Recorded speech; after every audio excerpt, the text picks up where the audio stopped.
নমস্কার।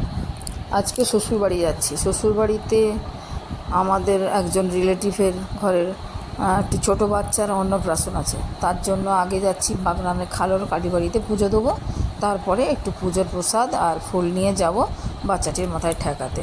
অ্যাকচুয়ালি বাচ্চাটি হয় আমার নাতনি, আমার দেওরের ছেলের ঘরের মেয়ে হয়েছে, তারই অন্নপ্রাশন।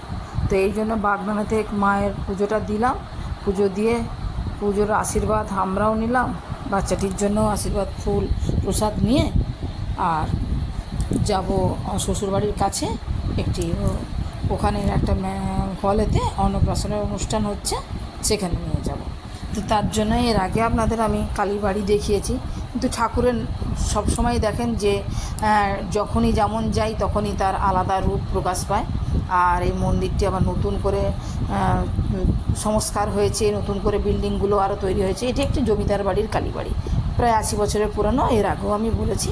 তো এসছি যখন আরেকবার দর্শন করলাম আর আপনাদেরও দর্শনটা করিয়ে দিলাম। তো এরপরে চলুন যে দেখা যাক যে অন্নপ্রাশনটি কার। যেমন একটা বাচ্চা মেয়ের অন্নপ্রাশন, তো যেমন হয় সেরকমভাবেই সাধারণ ঘরেতে যা যেরকম হয় সেরকমই, এমন বিশেষ কিছু ব্যাপার নয় কিন্তু। তো এই মন্দিরে গেলাম বলে মন্দিরটা দেখালাম। তো এই দেখুন এই পুচকিটির অন্নপ্রাশন। তো তার জন্য যে স্পেশাল আজকের জন্য যে ড্রেসটি ছিল সেটি পরাতে ওই গরমেতে খুবই কান্নাকাটি, সেই জন্য এই নর্মাল পোশাক পরেই তার অন্নপ্রাশন সেলিব্রেট হচ্ছে।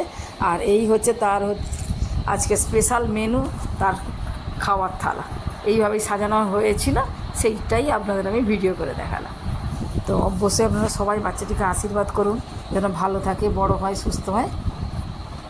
আপনারাও ভালো থাকুন। নমস্কার।